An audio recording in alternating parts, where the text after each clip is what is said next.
A lot of people think that becoming an artist is all about the talent, but actually, it's about looking professional. If you want galleries, curators, collectors to take you seriously, you need more than just good art. You need these 5 steps that I'm about to show you. And spoiler alert, none of these steps involve waiting for inspiration. I'm Catarina, a visual artist with a bachelor and master in fine art, a few solo exhibitions and collective ones, and I already sold some of my works to collectors. I'm not a huge artist, but I have already some knowledge through my studies or conversations that I already had with juries of art competitions, collectors, and some curators that I wanted to share with you. Let's not waste any more time and go to the first step that it's quite obvious. It's your portfolio. A lot of people think that in your portfolio you have to show everything that you did so far, and that's actually not true. In your portfolio you have to consider your strongest works, the works that are ready to exhibit. If someone contacts you, you have to be ready. In your portfolio you're going to choose quality over quantity. I want to do another video just focus on the portfolio because I think it's the most important thing. This is your handshake, it's the first impression that everyone sees of you. See if it's already out there. If it's not, please subscribe and join my little family. Maybe it can be helpful for you and fruitful for you to stay and to see more tips from me. The portfolio. I will just say, keep it clear, clean, with title, the year of creation, the materials that you use, and if you have a video, duration, the minutes, everything right next to the photograph. The image that you present, please be as professional as you can with a good light. That is all. Just be clear, be ready if someone asks you. Step 2, your CV, of course, your resume. If you're starting, your education has to be present. Any other training that you had that it's interesting for you. If you did a drawing workshop or course that you think it's interesting to put, write it down. The list of exhibitions that you did, of course, everyone knows this, but if you have this imposter syndrome, like I haven't done much, everyone starts small. Everyone starts short of exhibitions. But if you don't do it, you don't have exhibitions.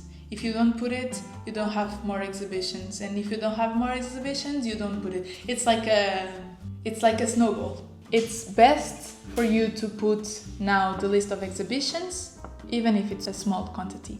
Okay? Residencies or workshops. It's like a mix of putting information about you, but don't overdo it as well. It's okay and it shows confidence if you select things. You don't have to be scared of the white spaces. Just keep in mind that every time that you have a CV, it shows professionalism when you're applying to something. Step 3. Let's talk about the bio and the artist statement. In this step 3, I included the two, but they are not the same and please don't mix them. So in one hand, maybe this is 6 steps instead of 5.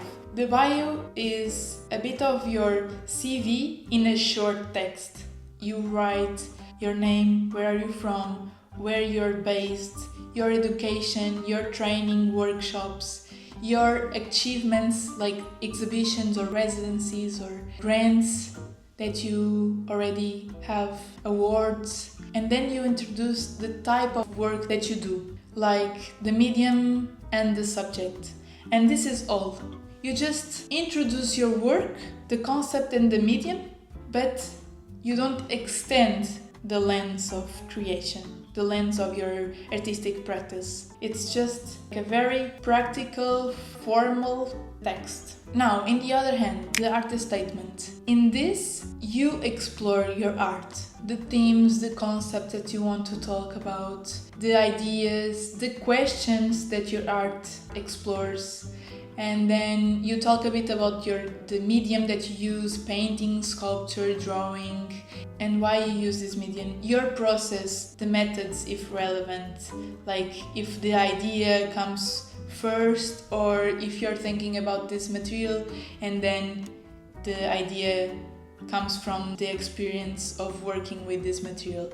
And also what you want the audience to take away from your work. Don't forget, when you're writing this and when you're applying, again, there's 4,000 or more applications for the same context. So you have to be clear and practical, and at the same time you need to be memorable, in the sense of, if you use a lot of art jargons like ontological or juxtaposition, and your artistic statement is not super fluent, basically in your artistic statement you have to be natural and very honest about your art and your practice. Don't try to use a lot of big words, if you know what I mean. If you write a text that you cannot read it fluently, maybe you have to rewrite it. But if you write a statement that sounds like your horoscope, also rewrite it, please. This is like the duality of artist statements.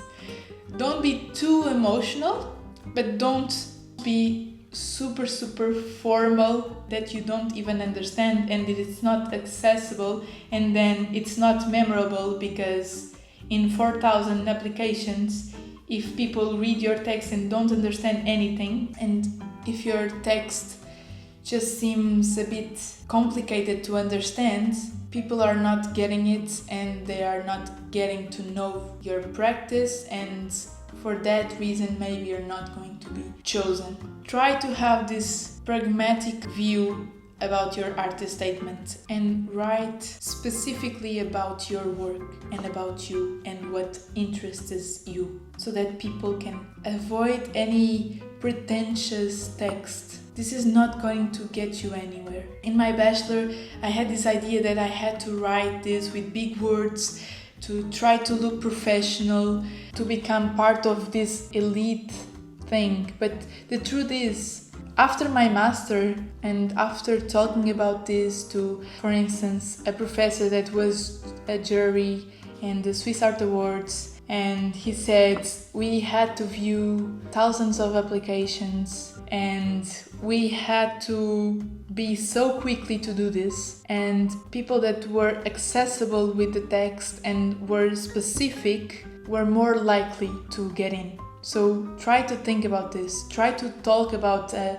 friend that is smart but not an artist. And maybe this allows you to reach the best version of your artist statement. Now, without further ado, I feel like these 3 steps are the base of your artistic career.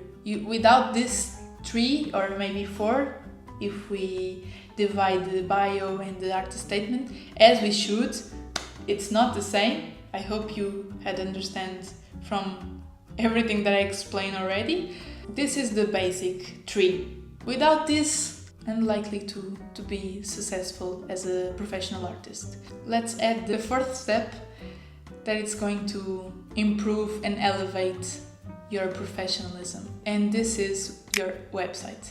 Your website, think of it as a 24/7 gallery. Keep it very clean, with your bio, with your CV, with your images from your portfolio.